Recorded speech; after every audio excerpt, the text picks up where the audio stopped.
Hello, good evening दोस्तों। Good evening students. आप सब कैसे हैं? आई होप आप लोग बहुत ही स्वस्थ और मस्त होंगे। जैसा कि आपको बताया जा रहा है कि दिस इज़ भरत सर और सिलेक्शन ग्रीन में को बहुत बहुत स्वागत है। और मैंने नाउंस चैप्टर को, प्रोनाउन चैप्टर को अच्छे से डिजाइन कर और सरल भाषा में ट्रिकी विथ और टाइप विथ बताया है, जिससे कि आपको सरलता मिले और समझने में। मैंने बेसिक टू एडवांस लेवल को समझाया है, जो कि लो लेवल से लेकर हाई लेवल के बच्चे उसको अच्छे से समझ सकें। और जैसा कि ये नाउन का लास्ट चैप्टर्स है, हालांकि मैं ऑलरेडी कंप्लीट कर चुका हूँ, बट यहाँ पर कुछ एक्सरसाइज रह चुके थे जो कि कोलेशन के बेस पे था। उसी के बेस पर मैं एक्सरसाइज यहाँ पर आज कराऊँगा, ठीक है ना। चलिए क्लास में बने रहिए। और अगर क्लास में आप नए हैं तो आप ज़रूर सब्सक्राइब कर दीजिएगा। अगर पेरेंट्स देख रहे हैं यह वीडियो तो आप अपने बच्चों को ये वीडियो दिखाइए, क्योंकि वो लाभ इसका ले सके। अगर स्टूडेंट्स देख रहे हैं तो हम चाहेंगे आप इसे ज़्यादा से ज़्यादा शेयर करें, क्योंकि बाकी भी स्टूडेंट इसका इंजॉय कर सके, मतलब अच्छे से इसका लाभ उठा सके अपने एग्ज़ाम के पर्पज़ से। ठीक है, चलिए स्टार्ट करते हैं।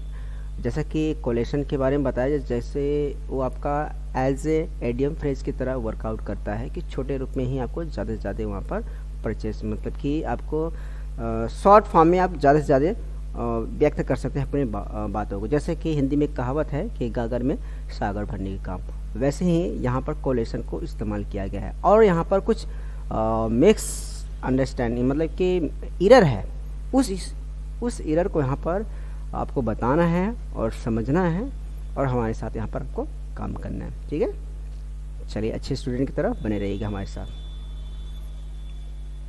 चलिए यहाँ पर पहला क्वेश्चन आ रहा है कि Kalidas says the idea very well in his poem. सीधी सी बात है, कालिदास अपने विचारों को अपने ही पोएम में बहुत अच्छे तरीके से एक्सप्लेन की है या फिर बताए हैं। तो एक चीज़ याद रखिए कि मैंने कल आपको कोलेशन के बारे में अच्छे तरीके से बताया था। 40 लिया था कोलेशन, जो कि बहुत ही आते हैं, मतलब कि एज ए प्रीवियस बेस के ही आते हैं, उन्हीं को यहाँ पर इंक्लूड किया गया था।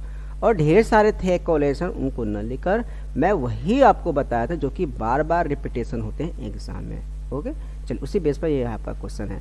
जो भी चीज़ इंटरनल से आता है, मतलब फीलिंग हम जो करते हैं वो आपका एक्सप्रेस होता है अंदर से। तो यहाँ पर जो दिया गया सेज शब्द ये आपका गलत है, इसलिए यहाँ पर सेज ना होकर इसके स्थान पर क्या हो जाएगा, एक्सप्रेस हो जाएगा।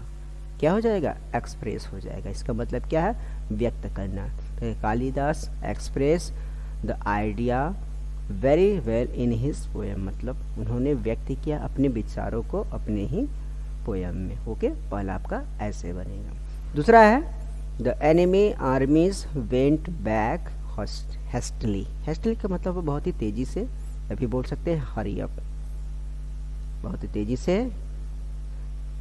इसे और हम बोल सकते हैं क्या, बहुत ही शीघ्रता से। तो यहाँ पर याद रखिएगा, जब ऐसे शब्द आए तो आपको कॉमन वर्ड नहीं यूज़ करना है। क्या गड़बड़ है, थोड़ा सोचिए और समझिए। द एनिमी आर्मीज नहीं, तो बचा था दो शब्द यहाँ पर, वेंट और बैक, ये साथ में दिए गए हैं। वेंट और बैक एक साथ हमको यहाँ से रिमूव करना है इसको। तो इसके स्थान पर हम क्या इस्तेमाल कर सकते हैं, सोचिए। मैंने कल कोलेशन में बताया था, उसी के स्थान पर हमें क्या करना है वो सोच के करना है। तो सीधी सी बात है, यहाँ पर हम लिख देंगे रिट्रीट। क्या करेंगे, रिट्रीट। यहाँ पर लिख दीजिएगा RETREATED, रिट्रीट कर देंगे। क्यों, क्योंकि आपको अच्छे से बताया था कोलेशन का जो रूल्स होता है कि कम शब्दों में आपको ज़्यादा से ज़्यादा बता देना। तो यहाँ पर द एनिमी आर्मीज रिट्रीट हैस्टली, तो वेट बैक के स्थान पर हम रिट्रीट का इस्तेमाल करेंगे। ओके, कितना ही सॉफ्ट वर्ड, अच्छा ही वर्ड मीनिंग यहाँ पर था, इसलिए हम ये इस्तेमाल करेंगे। अगला क्वेश्चन है यहाँ पर है third, Preeti will be giving blood in hospital eight 10 o'clock। चले, कोई लड़की है प्रीति जो कि अपना ब्लड देना चाहती है, तो हॉस्पिटल में, वो भी 10 बजे। आपको एक चीज़ बताएगा, जब भी अब ब्लड की देने की बात होती तो वहाँ पर हम किसका इस्तेमाल करते हैं, ये तो बड़ा इजी है। हम यहाँ पर गिविंग का इस्तेमाल नहीं करते हैं, तब किसका इस्तेमाल करते हैं, डोनेट का। तो यहाँ पर लिख दो, डो के स्थान पर डोनेटिंग कर देंगे। क्या कर देंगे, डोनेटिंग कर देंगे। क्यों करेंगे? क्योंकि आपको अच्छे से पता है जब भी ब्लड की बात होती है, वो भी देने की बात होती है, देने के साथ हम गिविंग ना कर कर क्या कर देंगे? डोनेट कर देंगे। क्या कर देंगे? डोनेट। तो यहाँ पर आपका आईएनजी वाला फॉर्म, इसलिए यहाँ पर हम डोनेटिंग का इस्तेमाल करेंगे। इसलिए तीसरे में हम क्या करेंगे? गिविंग के स्थान पर डोनेटिंग का इस्तेमाल करेंगे। ओके, आए बात समझ में? नंबर 4 है आपका नेहा कुक्ड कॉन्स्पेंसरी टू चीट रिया। बहुत ईजी है, चलिए बताइए क्या है। एक चीज़ याद रखिएगा, यहाँ पर जो कुक्ड शब्द का दिया गया है, यहाँ पर इस पूरे का मतलब कुक्ड एक कॉन्स्पेंसरी मतलब षड्यंत्र रचना होता है, लेकिन कुक्ड का मतलब आपको अच्छे से पता है, कुक्ड का मतलब होता है पकाना। तो यहाँ पर तो षड्यंत्र पकाया नहीं जाता है, तो क्या किया जाता है? रचा जाता है। तो यहाँ पर हम क्या करेंगे? कुक्ड के स्थान पर क्या कर देंगे? हैज्ड कर देंगे। क्या कर देंगे? हैज्ड, HATCHED कर देंगे। Neha hatched a conspiracy to cheat Riya, मतलब नेहा रिया को धोखा देने के लिए षड्यंत्र रच रही है। तो हैज्ड ए कॉन्स्पेंसरी का मतलब ही होता है षड्यंत्र रचना, नॉट कुक्ड ए कॉन्स्पेंसरी का यहाँ पर यूज नहीं करना था। यूज क्या करना है आपको? Hatched a conspiracy. ओके, कितना इजी था। नंबर 5 है she hope she is going to get fever soon. बहुत इजी है कि वो अगर किसी को बैडनेस है, मतलब वो क्या है, उसको मालूम है कि उसको बुखार होने वाला है, फीवर होने वाला है, तो ऐसे केस में क्या है? वो आशा करेगी। एक चीज़ आपको बताए थे, अच्छी चीज़ों का आशा किया जाता है, एक्सपेक्ट करते हैं हम, और जो बैड थिंग्स होता है उसके लिए हम क्या करते हैं? फियर करते हैं। आपको अच्छे से बताए थे कल कोलेशन में हम बताए थे कि जो गुड थिंग्स होते हैं उसके लिए हम होप या फिर एक्सपेक्टेड करते हैं।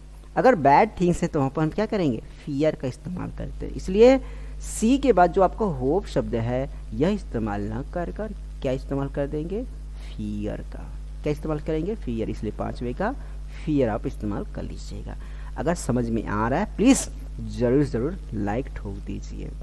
ओके, और पूरा अच्छे तरीके से समझ में तो कमेंट में ज़रूर कहें हाँ सर हमको समझ में आ रहा है। ओके, तो अगर आप कोलेशन नहीं पढ़े हैं, कोलेशन चैप्टर को जाकर बैक चाहिए हमारे प्लेलिस्ट इंग्लिश में, ठीक है, बेसिक टू एडवांस वाले में चाहिए प्लेलिस्ट में, वहाँ पर वर्कबुक में सर्च करके कि इसके पहले वाले क्लास को देखिए, जस्ट आपको वहाँ पर कोलेशन मिल जाएगा। तब आपको अच्छे तरीके से समझ में आएगा कि यहाँ पर हम एक्सप्रेस कैसे लिखे, हैज्ड कैसे लिखे, डोनेटिंग कैसे लिखे, है ना, फियर कैसे लिखे, तो आपको अच्छे तरीके से पता हो जाएगा। ठीक है, फिर भी मैं और अच्छे तरह से यहाँ पर समझाने की कोशिश करूँगा। चलिए नंबर 6 लिखते हैं। क्या कह रहा है कि her foot is paining. Paining का मतलब होता है यहाँ पर दर्द से है।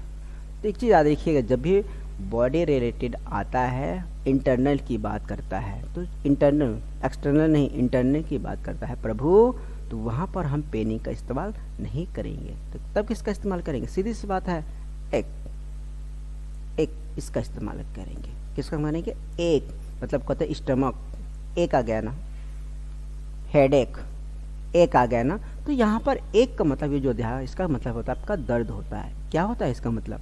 दर्द होता है। तो यहाँ पर आईएनजी वाला फॉर्म है, तो यहाँ पर हम आईएनजी वाला ही फॉर्म यहाँ पर यूज करेंगे। इसलिए यहाँ पर आप लिखेंगे कि उनके मीनिंग क्या हो जाएगा? ACHING, etching. ठीक है ना, ये हो जाएगा। क्यों? क्योंकि आपको अच्छे तरीके से पता है जब भी बॉडी से रिलेटेड पेन की बात हो, दर्द की बात हो, वहाँ पर हम एक का इस्तेमाल करेंगे, और यहाँ पर आईएनजी वाला फॉर्म था इसलिए हम एचिंग कर देंगे। इसलिए नंबर 6 में एचिंग का इस्तेमाल करेंगे, पेनिंग के रिप्लेस कर दीजिएगा। नंबर 7 है कि he gave most of her time to dance. चलिए बताइए क्या होगा यहाँ पर? बहुत ईजी है ये, सीधी सी बात है। जब यहाँ पर किसी स्किल की बात कर रहा है, ठीक है ना, किसी स्किल की अगर बात करें प्रभु, वहाँ पर हम गेव शब्द का इस्तेमाल नहीं करेंगे। गेव शब्द का इस्तेमाल नहीं करेंगे। तब किसका इस्तेमाल करेंगे? डिवोट का। क्या करेंगे? डिवोटेड कर देंगे। क्यों? क्योंकि यहाँ पर V2 का इस्तेमाल किया गया था। यहाँ पर भी डिवोट हम लिखेंगे, डिवोटेड हो जाएगा, तो वर्ब का सेकेंड फॉर्म ही इस्तेमाल करिएगा। क्या करें कि he devoted most of her time to dance, उसने अपने आप को समर्पित कर दिया डांस में, उसके साथ अधिक से अधिक। तो यहाँ पर अगर स्किल की बात करें, ध्यान सुनिए फिर से, स्किल टैलेंट की बात करें, वहाँ पर गिविंग अगर शब्द इस्तेमाल करें तो वहाँ पर गलत है, देने की सेंस में है तो वहाँ पर गलत हो जाएगा। तो वहाँ पर हम क्या लिखेंगे, डिवोटेड लिख देंगे। ठीक है, तो ये हो जाएगा नंबर 7 का ये। अगला क्वेश्चन है कि हर friends on him at cricket. एक चीज़ याद रखिएगा, ये तो बहुत ईजी है, चलिए फिर भी बताइए। अगर यहाँ पर मैं पढ़ दे रहा हूँ और सोचिए समझिए क्या हो सकता है कि हर friends on him at cricket. अगर किसी क्रिकेट की बात हो, टेनिस की बात हो, कोई भी मैच की अगर बात हो, तो अगर कोई बंदा या फिर कोई टीम्स वहाँ पर ऑन करता है मैच को, तो वहाँ पर हम ऑन शब्द का इस्तेमाल नहीं करते हैं। तब किसका इस्तेमाल करते हैं, आपको अच्छे तरीके से पता है। हम यहाँ पर लिख देंगे ऑन के स्थान पर बीटेन। क्यों लिखेंगे, हर friends beaten him at cricket. कितना इजी था। यहाँ पर ऐसा क्यों लिखेंगे प्रभु, आपको अच्छे तरीके पर ऐसा है कि यहाँ पर जो बीटेन शब्द का इस्तेमाल किया जाएगा वो आपका क्या हो जाए, इसका मतलब हराया या फिर धोया शब्द से है ना। ऐसा आपने जब भी क्रिकेट देखे हैं कि इंडिया बीटेन क्रिकेट या फिर मैच एट क्रिकेट, ऐसे लिखते हैं ना। जैसे कि इंडिया कोई अभी जस्ट हाल में जीती है, तो यहाँ पर India beaten, India is beaten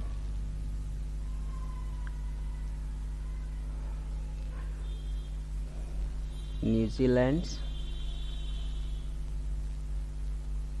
उसके बाद बाई करने के बाद 5 विकेट्स कर सकते हैं या फिर रन, इस तरीके से हम लिख सकते हैं। तो यहाँ पर सीधे से मतलब समझाना क्या चाहता हूँ वो आप समझिए। मैं यही समझाना चाहता हूँ आपको प्रभु कि जब भी मैच की अगर बात हो, मतलब वहाँ पर हारने या फिर जीतने की बात हो, तो सीधे से बात वहाँ पर ऑन या फिर डिफीट का इस्तेमाल ना कर कर हम किसका इस्तेमाल कर लेंगे, किसका इस्तेमाल कर लेंगे बताइए। सीधी सी बात है, मीट का या फिर बीटेन का इस तरह से इस्तेमाल कर लेंगे। ठीक है, चलिए ये तो बड़ा इजी था, इसलिए नंबर 8 का हम फिर से समझा दे रहा हूँ। जब भी cricket match, tennis match, football match, इन सभी की बात हो तो वहाँ पर हम ऑन शब्द ना लिखकर बीट का इस्तेमाल करेंगे। ठीक है ना, कितना इजी था। चलिए तो इसका हो जाएगा आंसर, सीधी सी बात मैं फिर से बता दूँ कि हर friends beaten him at cricket. Number 9 है work at request of your conscience. चलिए बताइए क्या हो गया यहाँ पर गड़बड़, गड़बड़ क्या है और सोचिए समझिए बताइए इसका आंसर।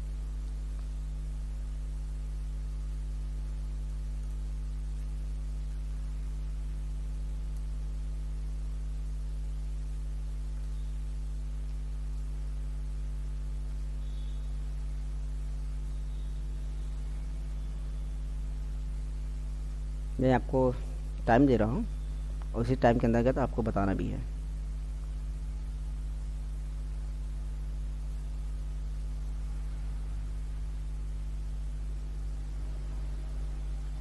सीधी सी बात है, यहाँ पर कह रहा है कि work at the request of your conscience. यहाँ पर ऐसा अगर कि कोई काम है उसे कराने की बात कर रहा है, तो यहाँ पर जो रिक्वेस्टेड शब्द है प्रभु वो रिक्वेस्टेड नहीं होगा। किसी से हम काम कराना चाहते तो आप क्या करते हैं, रिक्वेस्ट करते हैं नहीं। अगर सीनियर है तो आप क्या करते हैं, आर्डर देते हैं ना। तो यहाँ पर आर्डर शब्द न लिखकर बेहेस्ट का इस्तेमाल करेंगे। किसका, बेहेस्ट का इस्तेमाल करेंगे। बेहेस्ट का मतलब भी होता है आर्डर। क्या होता है, आर्डर होता है। इसलिए work at the behest of your conscience का ही इस्तेमाल करें। ये आपका कोलेशन था जो कि शॉर्ट फॉर्म में आपको बताया गया। ठीक है ना, साधारण आपको वर्ड यहाँ पर इस्तेमाल नहीं करना है, थोड़ा हाई लेवल आपको ऊंचा करिए, इसलिए यहाँ पर हम रिक्वेस्टेड के स्थान पर बेहेस्ट का इस्तेमाल करेंगे। ठीक है, number 10 Mahi is giving blood in the hospital eight 5 o'clock। ये तो बड़ा इजी है और ये क्वेश्चन मैं आपको SW में दे रहा हूँ। आई होप इसे आप ज़रूर कमेंट करेंगे। अगर मेरा सेशन, यदि आज का सेशन आपको पसंद आया है मेरा, तो आप ज़रूर लाइक करिएगा और इसे ज़्यादा से ज़्यादा शेयर करिए, क्योंकि जो बच्चे नहीं पढ़ पाते हैं, नहीं समझ पाते हैं, मैं उसे सरल भाषा में आपको समझा रहा हूँ। इसे आप ज़्यादा से ज़्यादा शेयर करिए। यही मेरी आज की गुरु दक्षिणा है, समझिए। और पेरेंट्स अगर देख रहे हैं तो इसे अपने बच्चों को दिखाएं और इसे ज़्यादा से ज़्यादा शेयर करें, क्योंकि कुछ बच्चे नहीं पढ़ पाते तो उनके लिए यहाँ पर चलाए जा रहे हैं क्लास, समझिए। ठीक है, तो अगर सेशन अच्छा लग रहा है तो प्लीज़ ज़रूर लाइक करें और कमेंट भी ज़रूर करेंगे। अगर आप नए हैं हमारे सेशन में, प्लीज़ ज़रूर सब्सक्राइब कर दीजिए और आई बेल की घंटी ज़रूर दबा दीजिए। क्यों? क्योंकि आपको नोटिफिकेशन मिलता रहेगा कि हाँ नया क्लास आपका चालू हो गया। ठीक है, तो मिलते हैं नेक्स्ट चैप्टर में टेंस के साथ। तब तक के लिए बने रहिए भरत सर के साथ सिलेक्शन गुरुजी में।